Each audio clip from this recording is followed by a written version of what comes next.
பத்திரிகை நிகழ்வுகளாக என் பெயர் விக்டர் இளங்கோ. என்னுடைய குழுவிய நான் தமிழ்நாடு அரசு போக்குவரத்து கழகத்திலே ஒரு அலுவலகத்திலே சீனியர் அசிஸ்டன்டாக பணிபுரிவு பெற்றேன். நான் ஒரு இசை கலைஞர், கிட்டாரிஸ்ட் கிட்டார் வாசம். அதனால் அந்த கிட்டார் மூலமாக இசை மூலமாக மாவட்ட திருச்சியிலே வாசிக்கிறதுனால கேரளம் மற்றும் ஆராதனை வாசிக்கிறேன். அதுக்கு பிறகு பல மேடை கச்சேரிகளை வாசித்தேன். அது கிறிஸ்துவ நிகழ்ச்சியாக சரி, அது சினிமா மோகம் அப்பொழுதெல்லாம் வாழ்க்கை அங்கே மேடை கச்சேரி நீங்கள் வாசிக்கிறேன். நான் அதை பற்றி திரும்பியாக சொல்ல விரும்பவில்லை. அதன் அடிப்படையில் போக்குவரத்து கழகங்கள் ஒவ்வொரு போக்குவரத்து இசைக்குழுவை ஆரம்பித்தார்கள்.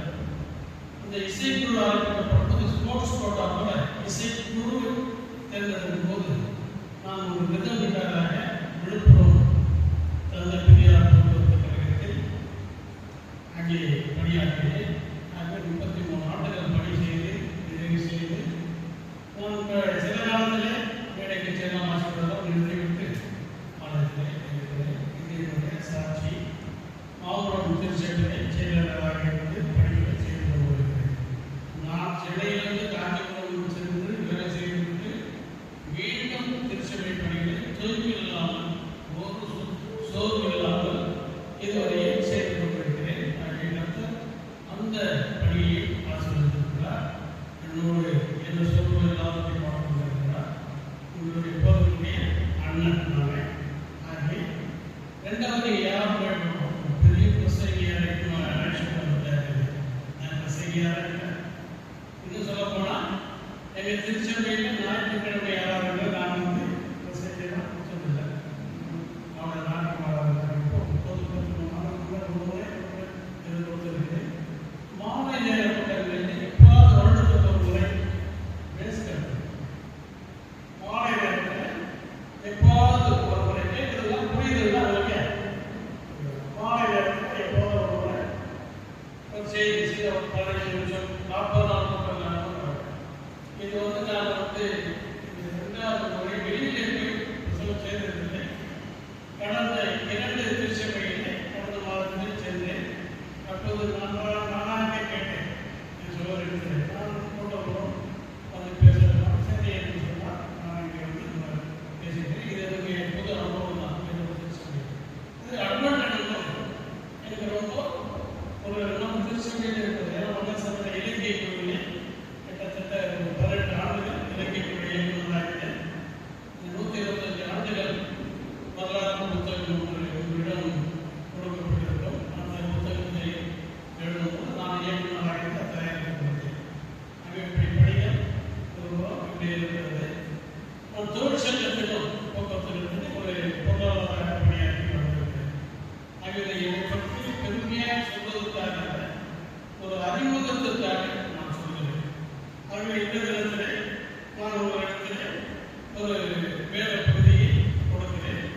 அதை வாசித்து நான் செய்திக்காக 2 நாளாகவும் 15:2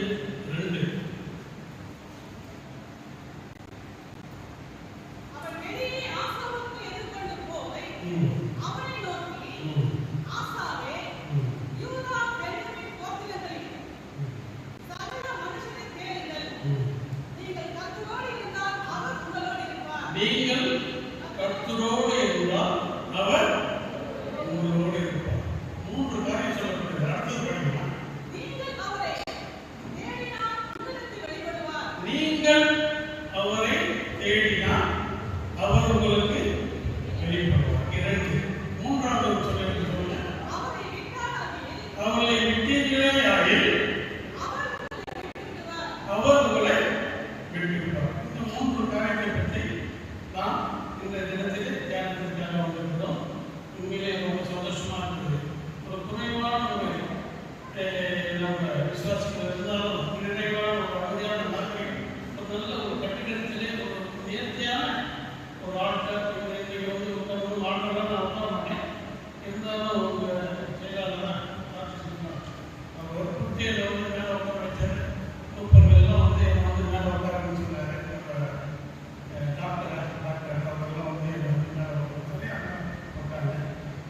பார்க்க நல்ல ஒரு ஆராதனை, அருமையான ஆராதனை. நான் இசை கேட்கறதால எங்கே போனாலும் பாடல் போடுறது பாடல ரொம்ப கவனிப்பேன். ரொம்ப அழகாக நேர்த்தியாக நல்ல ஒரே சுருதி ஒரே காலத்தில் மிக நேர்த்தியாக இசையோடு இணைந்து இப்படி பாடும்போது எனக்கு ரொம்ப சந்தோஷமாக இருக்குது.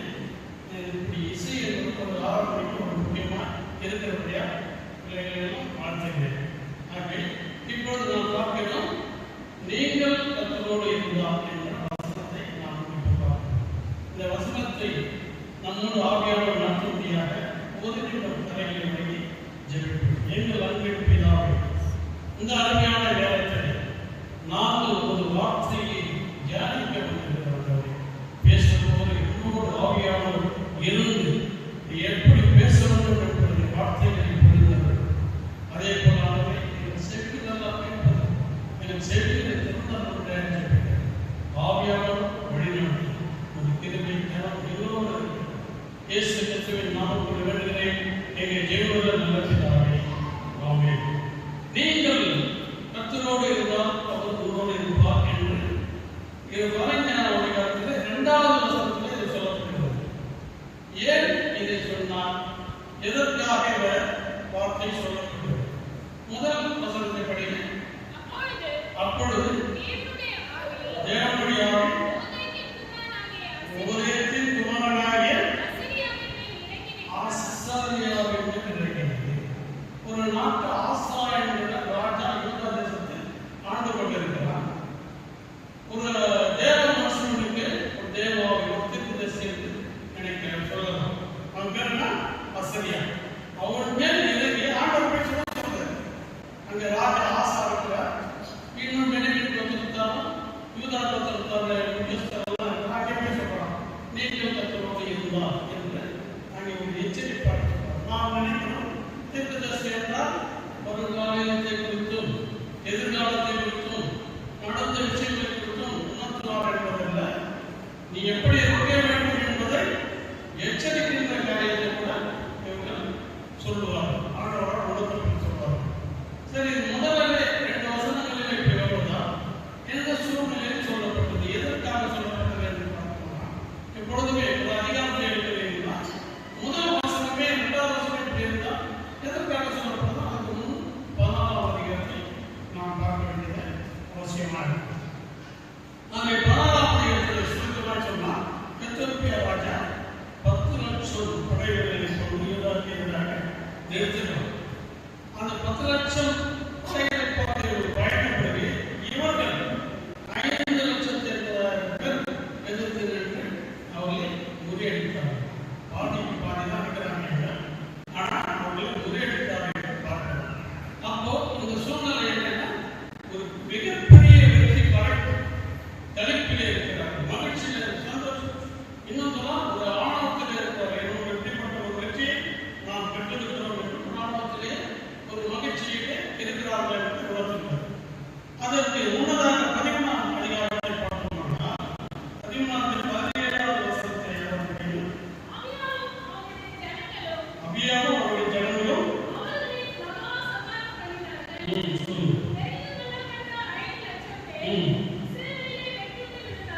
5,00,000 பேர் இஸ்ரவேலிலே வெட்டெழுந்தார்கள். ஒரு பக்கம் துக்கம், வெட்டெழுந்தார்கள். இன்னொரு பக்கம் வெற்றி காலம். இந்த மத்தியிலே வாழ்கின்ற ஜனங்களுக்கு அநேகமாக வெற்றி கலைப்பாக ஆனவரை மறந்து போகின்ற ஒரு சூழ்நிலை இருக்கும். ரொம்ப துக்கமான நேர்ந்தாலும் ஆண்டவரை விட்டு வாழ்ந்து போகின்ற ஒரு சூழ்நிலை. இந்த நிலையில தான் இந்த வார்த்தையை ஆண்டவர் சொல்லுகிறார். இதுதான் இஸ்ரவேலிலே 5,00,000 பேர் விழுந்தார்கள். நாம் எப்பொழுது படிக்கும் போது அதை நாம் பார்த்திருக்கிறோமா? இஸ்ரவேல் ஜனங்களுக்குள்ளே 12 கோத்திரங்கள். ஒவ்வொரு வருஷத்தோட அவங்க சொல்லியிருந்தாங்க 12 கோத்திரங்கள் பேர் தெரியுமா அப்படின்னு மெசேஜ் கொடுக்குறது. 12 கோத்திரங்கள் தான் யாருக்காக? பெனிமினும் இருக்கிறாரு, யூதாவும் இருக்கிறார். அப்ப இவங்க 2 பேரும் ஜனத்தை சேர்ந்து இஸ்ரவேல் ஜனங்கள்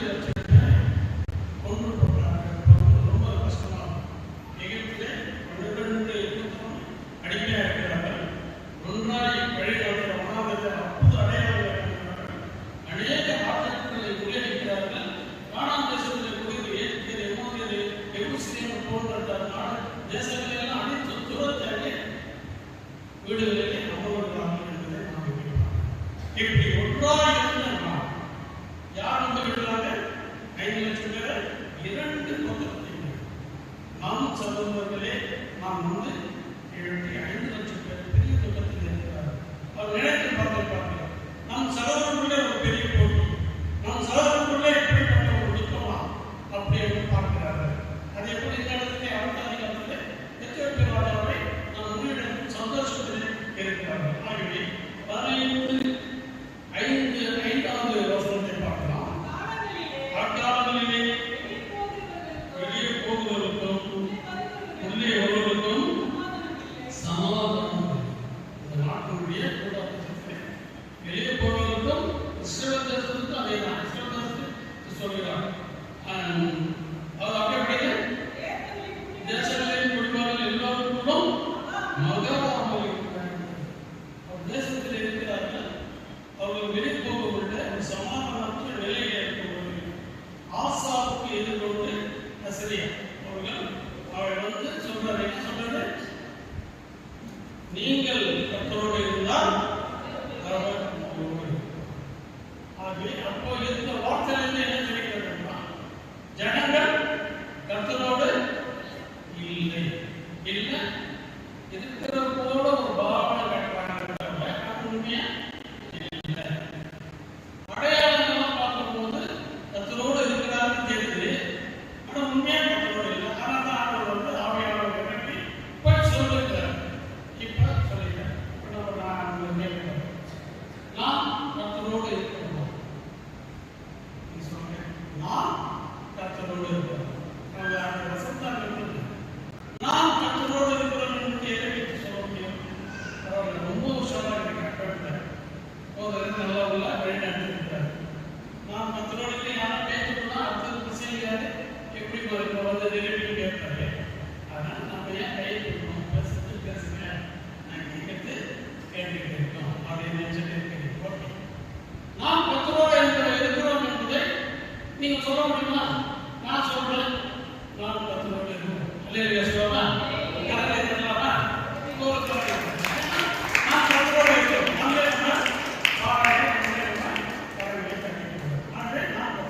எப்படி இருக்கிறோம்? ஜபம் பண்ணா கர்த்தரோடு இருக்கிறோம். அதான் சகோதரியமா ஒரு ஜபம் பண்றாங்க. சகோதர புத்தகம் இன்னைக்கு நம்ம வீட்டில் வந்து பைபிள் எடுத்துக்கிறோம், ஆலயத்தில் அர்த்தம் பக்கத்தில் இருக்க தெருவில் இருக்கிறவங்க சொல்லியிருப்பாங்க, இவங்க கிறிஸ்தவர்கள். இன்னைக்கு அவர்கள் ஆலயத்தில் போவாங்க. கர்த்தரோடு இருக்கிறோம். ஒரு உபவாசம் பண்ணணும்னு வச்சுக்கோங்க. உபவாசம் மீட்டிங் பண்ணா இவங்கெல்லாம் கர்த்தரோடு இருக்கிறாங்க. இன்னும் ஊழியர்கள் செய்யறோம், பெருப்பிரசங்கம் பண்றோம், மருத்துவ ஊழியம் செய்யறோம், டாக்ஸ் ஊழியம் பண்றோம், பிரசங்கம் பண்றோம், இல்ல வேதத்தை வாசிக்கணும்னு வச்சுக்கோங்க. இதெல்லாம் எப்படி நாம் கர்த்தரோடு இருப்பதற்கான அடையாளம். சரி, ஆண்டவர் சொல்ற வசனம், நீங்கள் கர்த்தரோடு இருந்தால் அவர் நம்மோடு இருக்கிறார். நான் கர்த்தரோடு இருக்கிறேன், வேதம் வாசிக்கிறேன், நான் பைபிள் படிக்கிறேன், நான் ஊழியம் செய்கிறேன், நான் கர்த்தரோடு இருக்கிறேன். ஆனா அவரை நம்மோடு இருக்கிறாரா? அதை எப்படி நாம் தெரிந்து கொள்வது? அவர் நம்மோடு இருந்தாலும் சில காரியமும் நடக்கும். எனக்கு முகாஸ்டாவில் நடிகர்கள், முதலமைச்சர் விஜய் எல்லாம் ரொம்ப நல்லா தெரியும். ஆனா அவங்களுக்கு என்ன தெரியுமா? அது போலதான் இந்த வசனம், நான் கர்த்தரோடு இருக்கிறேன், நான் கிறிஸ்துவ ஞானத்தில் இருக்கிறேன், ரட்சிக்கப்பட்டேன், நான் கர்த்தரோடு இருக்கிறேன். ஆனா அவர் நம்மோடு இருக்கிறாரா? எங்க சொல்ல முடியுமா? அவர் நம்மோடு இருக்கிறாரா? அதை நான் பார்க்கணும். வேதத்தில் சில காரியங்கள், சில பேர்கள் பார்க்கலாம், தெரிந்த சம்பவம் தான். புரியாத சம்பவம் எடுத்து நான் பேசுவது இல்லை. தெரிஞ்சு அநேகமாக கேட்டிருக்கிறேன். நீங்களும் சொல்லிப்போம், எப்போ பார்த்தா எந்த தான் இருந்தாலும் நான் வர செய்யலாம். இருந்தாலும் அநேகம் பேர் நான் படித்திருக்கோம். படித்திருந்தாலும் சில பேர் சில பிரசங்கம் ஒரு காரியங்களை சொல்லி ஆர்டர் வெளிப்படுத்துகிறார். இப்போ நான் பார்க்கும்போது ஒரு நான் படித்திருக்கிற இந்த வசனம் நமக்கு சரியாக புரியவில்லை, அதை நான் சரியாக கவனிக்காம படித்திருக்கிறேன் நமக்கு தெரியும். இப்படிப்பட்ட காரியங்களை நாம் பார்க்கிறோம். நாம் கர்த்தரோடு இருக்கிறோமா என்பதை பார்க்கிறோம். ஆதியாகமம் 5:22 கர்த்தரோடு இருக்கிறவர்களை நாம் பார்க்கிறோம்.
எப்படி வெளிப்படுத்த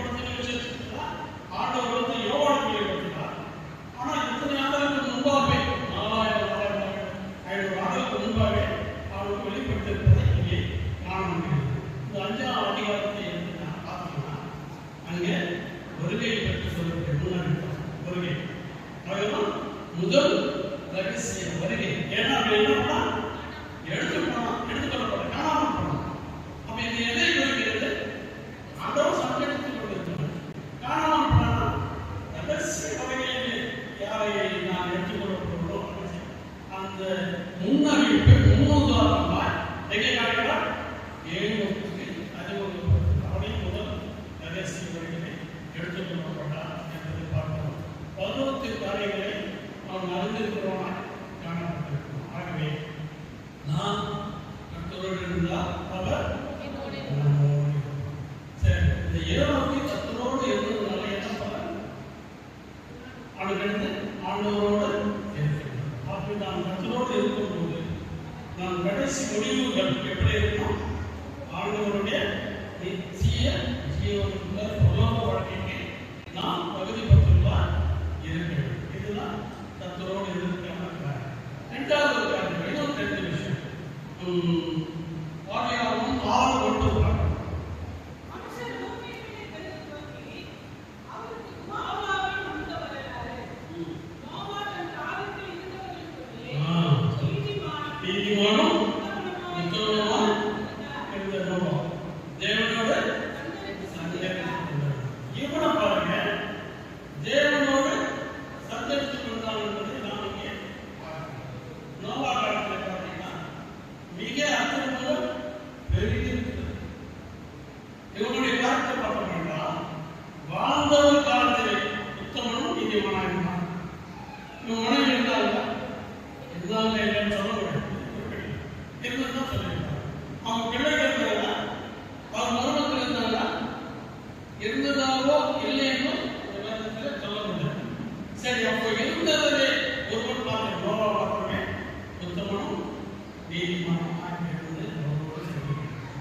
இங்கே பார்க்கிறோம் நோவா காலத்தில் அவன் மழையே முதல் உலகம் படைக்கப்பட்டு நோவா காலத்தில் தான் மழையே என்பது வந்தது. அவன் நட்டும்போது கூட ஜனங்கள் வருவார்கள், மழை வரணும் அப்படின்னா.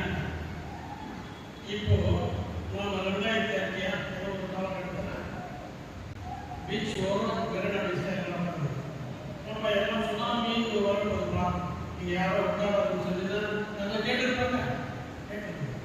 சுனாமி வந்து வருகிறது எவ்வளோ சுனாமினா இப்படிதான் அப்படி நமக்கு தெரிஞ்சது. அவங்க இந்த காலங்களில் கடலோர பகுதியில் நீங்கள் போகாதீங்க, சுனாமியிலே அதிகமாக வீசணும்னு இப்போ பயம். அது போல ஜனங்களுக்கு மழைன்னா என்னன்னு தெரியாது, மழை வரப்போகுது வெள்ளம் வரப்போகுது நமக்கு தெரியவே தெரியாது. அப்படிப்பட்ட காலத்திலே நம்ம விசுவாசத்துக்கு வேலையை தொழில் இல்லாமல் கட்டினான் என்பதை பார்க்கிறோம். ஆகவே ஒரு கெட்ட உலகத்திலே வாழ்ந்திருக்கிறோம். நாம் கூட ரட்சிக்கப்பட்டு நாசனப்பட்டு நமக்கு இந்த உலகத்தில் அநேக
நீங்கள் அவரை தேடினால் உங்களுக்கு.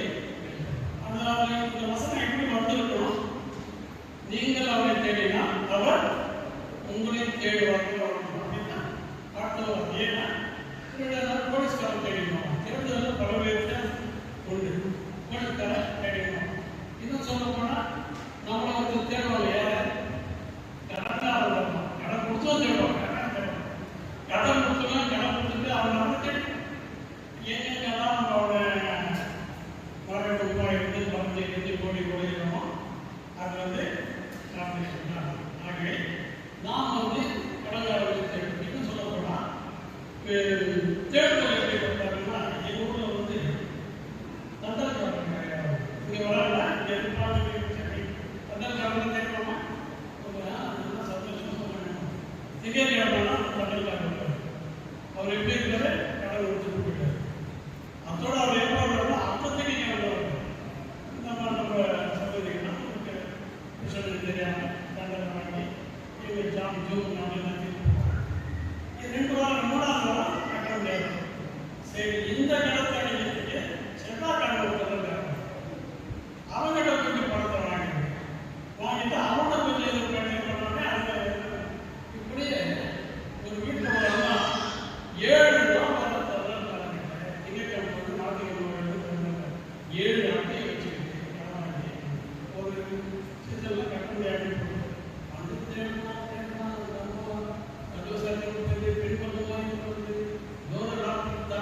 ரொம்ப உஷாரா முன்னாதான் அவங்க காட்டிக்கலாம்.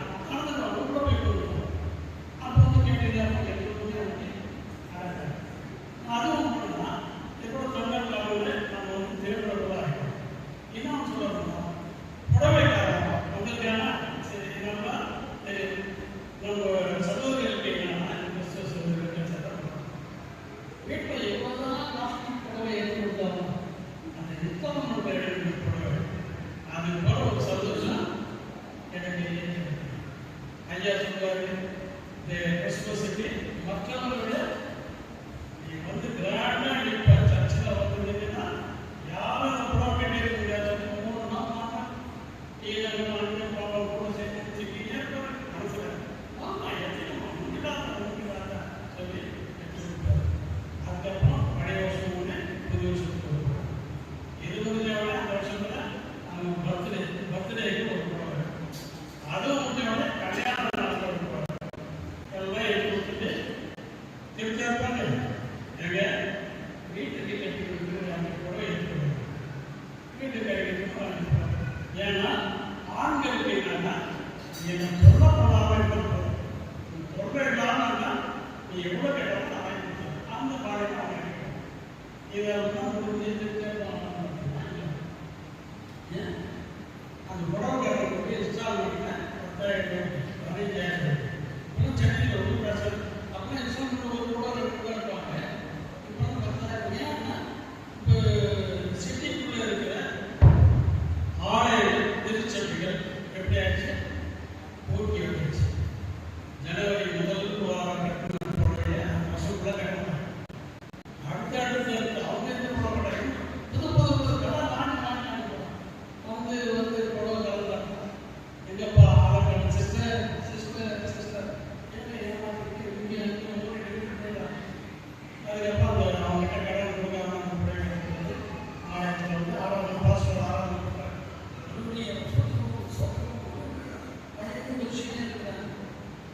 திடீர்னு பார்த்தா புடவை சர்ச்சு கொடுப்பாரு. பின்னாடி பார்த்தோன்னே இந்த அம்மாட்டை பிடிச்சிட்டாங்க. மறுபடியும் அங்கே பெஞ்சக்காரங்க இந்த பக்கம் கரை வழியை அப்படி நினைச்சது எப்படி கடைசினா பார்க்க முடியும். இந்த அம்மா போகும்போது வெளியே போகும்போது ரொம்ப சமையல் என்ன சிஸ்டர் இவ்வளோ சீக்கிரம் வந்துட்டீங்க கடைசி வரைக்கும் ஆண்டவர் தப்பி வைக்க எங்களை தப்பி வைக்க வரவா இருக்கிறார் சொல்லி வசனம் சொல்லிருக்காங்க. ஆக இப்படிப்பட்ட தேர்தல் ஆண்டவர் நாம் இப்படி தேடுவது என்பதை நாம் தெரிந்து கொள்ள வேண்டும்.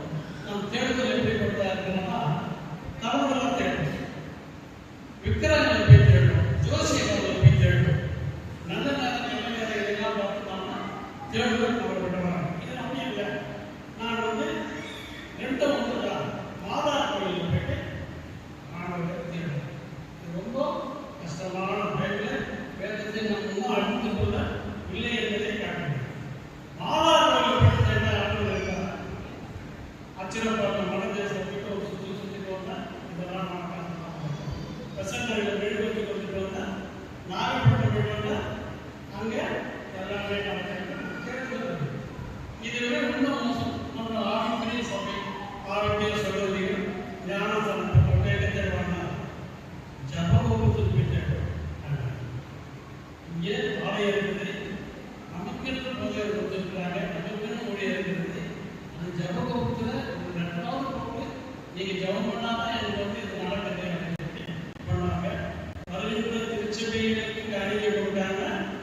அங்கே படிச்சு ஜபகோபுரத்தில் கேள்விகள் எல்லாம் எங்கே கேட்பாங்க? சர்ச்சையில் கேட்பாங்க. காணிகளை எழுப்பமோ ஜபகோபுரம் இன்னும் அதிகமாகிட்டு இன்னும் பக்தி அதிகமாகிட்டு 4 நாளுடைய போய் கேட்போம். நான் ஊழியக்காரங்கள தப்பா சொல்றேன். அந்த ஊழியத்தை தப்பா சொல்றேன். யாராவது முடிஞ்சவனே நீ எப்படி முயற்சியை வந்து தப்பா சொல்றான் எப்படி தெரியாது மட்டுமே அவங்க ஊழியம் நம்ம தேடுதல் தவறானது. எங்க தேடுதல் அங்கே போனாதான் ஆண்டவர் இருப்பார், இங்கே போனாதான் ஆண்டவர் இருப்பார் நம்ம நினைக்கவே இல்லை. நம்மளுடைய கொடுக்கப்பட்ட இடம் அங்கே தேடுதல் ஆண்டவர் வெளிப்படுவார். சரி, எப்படி வெளிப்படுவார்? ஜபம் பண்ணி ஆண்டவர் வெளிப்படுவார். ஜபத்தை போனா சில காரியம் சொல்லுவோம். ஆராதனை கலந்து கொடுக்கும். போறவர்களுக்கு ஆராதனை சொல்லுவோம். வார்த்தை இந்த வார்த்தைகள் இங்கே போட்ட பிரசங்கத்தை கேளுங்க. உங்களுடைய இருதயத்தில் அந்த வார்த்தை வந்து உங்களை வந்து டச் பண்ணும். என்ன என்பது உங்களுக்கு தெரியும். வெளிப்படுத்துவார். உபவாசம் ஒரு வெளிப்பாடு ஆட்டோமேட்டிக்காக வரும். அந்த வெளிப்பாடு என்ன செய்யணும்? அதெல்லாம் வந்து சாட்சி சொல்றாங்க. நான் வந்து ஜெபம் பண்ணிட்டு இருந்தேன். வீட்டில் லைட்டமாக இருட்டாக ஆண்டவருக்கு வெளிப்படுத்தேன். எப்படிமா ஜெபம் பண்ணிட்டே இருந்தேன். 2 மணிலே இருக்கும்போது திடீர்னு ஒரு வெளிச்சம் வந்தது. திடீர்னு வெளிச்சம் நீ ஏன் ஜெபம் பண்ணுறீங்க? இது வந்து சொன்ன சாட்சி சொல்லணும். வெளிச்சம் வருது. ஆண்டவர் 2 கரங்களை சிறு நினைச்சு ரத்தம் சொல்லிட்டு அப்படியே இருந்தார். 2000 வருஷத்துக்கு முன்னாடி அடிச்ச ரத்தம் ஒன்றும் சொல்லிக்கிட்டே இருக்கு. இது வந்து எனக்கு வந்து வெளிப்பாடு. உங்க வார்த்தை தேர்தல் உங்களுக்கு வெளிப்பாடு தருவார். வார்த்தைகள் மூலமாக உங்களுக்கு வெளிப்பாடு உணர்த்தப்படும். என்ன வெளிப்பாடு? உங்களுடைய காரியங்கள், உங்களுடைய திருமண காரியங்கள் வெளிப்பாடு என்ன? உங்களுடைய வேலை என்ன? உங்கள் தொழில் என்ன? உங்களுக்காக வைக்கப்பட்டிருந்த ஒருவேளை போதகம் போடுவாங்க, ஒரு வசனத்தை போடுவாங்க. உங்களுக்கு அறிவிப்பு தானாய் வரும் என்பதை நாங்கள் தேடுதல் வைக்கப்பட்டார். நாம் இங்கே பார்க்கலாம். விவாதம் 4:21 நான் ஷார்ட்டாக படிச்சுட்டு போயிட்டேன். உன் முழு இருக்கிறதும் உன் முழு உள்ளத்தோடும் அவரை தேடும்போது அவரை கண்டடைகிறது. முழு ஆத்மாட்டம்னா அவரை கண்டடைகிறது. ஒன்று நீதிமொழிகள் 8:12 சொல்லுது, அதிகாரம் என்னை தேடுகிறவர்கள் என்னை கண்டடைவார். மற்ற 2:7 சொல்லுது, தேடுதல் அப்போது கண்டடைகிறது. எரேமியாவில் சொல்றோம் 21 என்னை தேடுகிறவர்கள் கண்டுபிடிப்பீர்கள். 1 நாளாகமம் 29 சொல்லுது, அவரை தேடினால் அவர் தென்படுவார் என்று சொல்லப்படுகிறது. சங்கீதம் 34 சொல்லப்படுகிறது, கர்த்தரை தேடுவதோ ஒரு நன்மையும் கிடையாது. ஆவாசில் சொல்றார், என்னை அஞ்சினால் சொல்லப்படுது, என்னை தேடுங்கள் அப்போது பிழைப்பீர்கள். பிழைப்பிற்கு அவர் தேட நாம் பிழைத்துக் கொண்டு இருக்கிறோம்.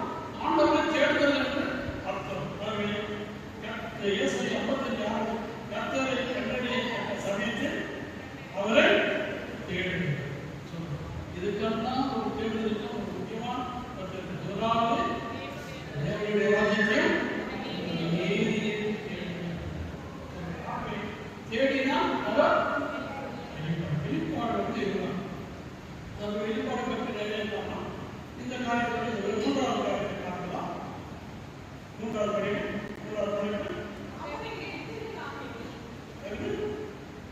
அவரை விட்டுகிறாரு. அவர் உங்களை விட்டுவிடுவார். அவர் உங்களை விட்டுவிடுவார் என்பது விஞ்ஞானம். இது பரிணாமத்திற்குரிய நிலை. ரட்சிப்பு போகணும், ஆலயத்துக்கு போகணும், விசுவாசம் இன்னும் அதிகமான காரியங்களை செய்யணும். ஆனால் விட்டுவிட்டால் அவர் நம்மை விட்டுவிடுவார். வசனம் சொல்வது யோசுவா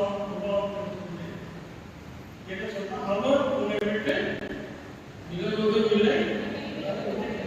இந்த இடத்துல விட்டு விலகுவதும் இல்லை, கைவிடுவதும் சொல்றாரு. ஆனா இங்க என்ன சொல்றாரு, விட்டீர்களா நான் உங்களுக்கு முரண்பாடு இல்லை. நீ எதுனா அவர் இருக்கிறார், அவர் எல்லாம் விடுவார். நீ அவரை தேடினால் மட்டுமே அவரை இங்கே இருப்பார். அதுதான் நான் பார்க்கிறோம். நாம் எப்படி விடுகிறோம் என்பதை நமக்குள்ளே சில காரியங்கள் தெரிகிறது. எப்படியெல்லாம் தெரிகிறது? ஜபம் பண்ணிக்கிட்டே வரும், ஜபம் குறையும், ஜபத்தை விட்டுடும். வேத வாசிப்போம், 5 அதிகாரம் 10 அதிகாரம் படிப்போம், ஜபம் வேத வாசிப்போம். உங்கள் ஊழியக்காரர்கள் நிறைய பேர் உங்கள் ஊழியத்தை செய்து விட்டுவிடுவதெல்லாம் அது இப்படிப்பட்ட விட்டு விடுதல் ரொம்ப அதிகமாக டாக்டர் சொல்லிட்டு வேலை இருந்துச்சு. 2 மாதம்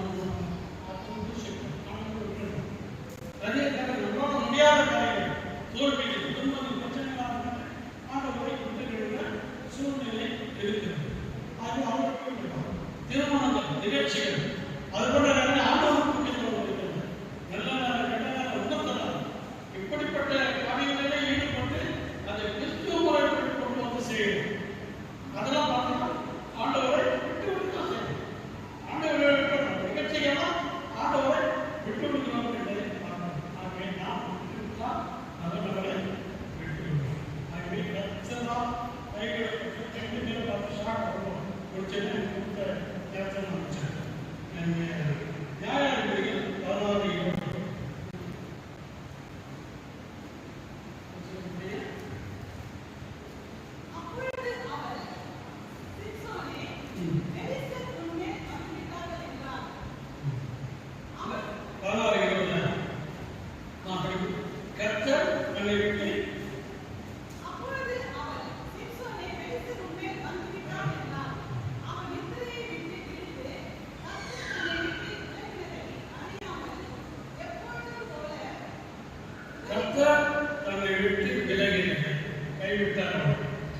அவன் யாரை இந்த 13 கர்த்தருடைய ஆவியானவர் ஏக வைக்கிறான். அவனை யார் சொல்றது? கர்த்தருடைய ஆவியானவர் ஏற்கிறார். நியாயாதிபதிகள் 14 சொல்லுது, கர்த்தருடைய ஆவி அவன் மேல் பலமாய் இறங்கினார். அவன் யாரு? பராக்கிரமசாலி. யாரு சித்தன்? யாரு? பலசாலி என்பதற்கும் பராக்கிரமசாலி என்பதற்கும் வித்தியாசம் இருக்கிறது. பலசாலி பராக்கிரமத்தில் 50 பேர் விட்டு சாய்க்க முடியும். அவன் பராக்கிரமம். அது தேவ ஆவியால் நிரப்பப்பட்டு தேவன் தேவத்தை வைக்கிறான், பலமாய் இறங்கினான். இப்படிப்பட்ட வரத்தை பெற்ற செல்சோன் என்னாச்சு? அவனை விட்டு இறங்கி அவனுக்கே தெரியும் போயிட்டான். அவனுடைய பலம் இழந்ததை பார்த்தான். அவனை திருமணம் விருந்தில் கொடுத்து விடுதலை சொல்ல அவன் தொட்டது சொல்லணும். 30 பேர் இருக்கிறாங்க. அங்கே என்ன நீ சொல்லிங்கன்னா 30 பேருக்கு நான் வசனம் கொடுத்தேன், நான் சொல்லிட்டு நீங்க 30 பேர் பேச பேசி சொல்லலாம் போகலாம். சந்தையில் போனால் 30 பேரை வெட்டி போட்டு அவங்க வஸ்திரம் மாற்று வஸ்திரம் துப்பட்டி காலையில் ஒரு 20 படங்களை பார்த்துருக்கீங்க. அது வந்து ஒரு எல்லாத்தையும் வாங்கி கொடுத்து பார்த்துருக்கீங்க. தலைவர்கள் அது ஒரு ட்ரெஸ் தான் ஆகும். ஏன்னா நூறு இது பண்ணணும், 100 காலை செய்யணும், அந்த நெய்யணும், அந்த எப்போ கையால் அந்த காந்தி தாத்தெல்லாம் ராட்டினா சுற்றி பார்த்துருக்கீங்க. இதோட மோசமான எண்ணம் ரொம்ப சொல்லணும். அப்போ ஒரு வஸ்திரத்தை தேவைன்னா நீண்ட நாள் ஆகும், கொஞ்ச நாள் ஆகும். அதனால 1 வருஷம் உள்ளாடை ஏதாவது சுற்றிட்டு எங்கேயாவது வெளியே போகிறோம்னா அந்த வருஷம் தான். ஆனால் 30 வருஷங்கள் இருந்தது அவனுக்கு போராட்டம் போயிட்டு அடுத்து நான் எடுத்து வந்து கொடுத்துருவேன். அப்போ இப்போ ஒரு வளர்ச்சி 30 பேர் அடிக்கிறனால ஒரு சாதனை நான் படிக்கணும். சாதாரண தண்ணி பேர் படிச்சு 30 பேர் அடிக்கணும். சாதனை இப்படி படிச்சேன்னா அவன் அடிக்கணும், அவன் நடக்கணும், இவ்வளோ காரியங்கள். அப்போ எவ்வளோ ஒரு பேரை வளர்ச்சி ஆகிடும். அடுத்தபடி பார்த்தீங்கன்னா 300 நதிகளை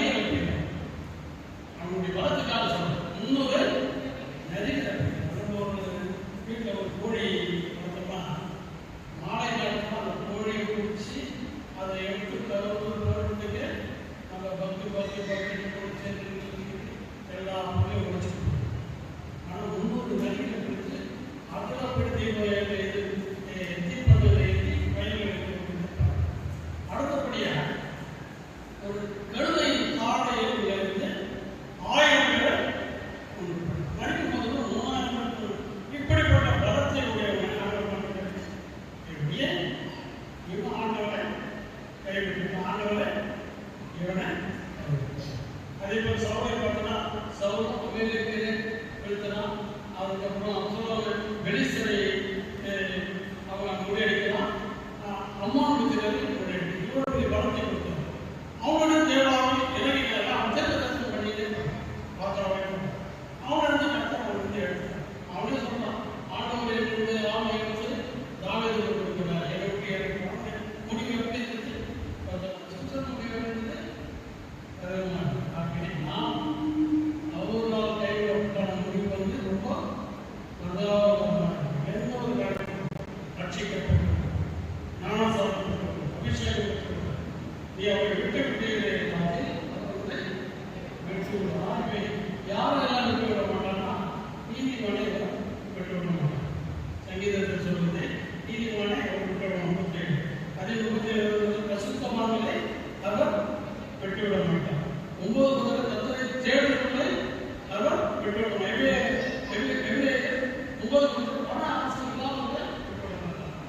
நாம் இதெல்லாம் கரெக்ட் பண்ணணும். இதெல்லாம் வசனம் இருக்கு. ரொம்ப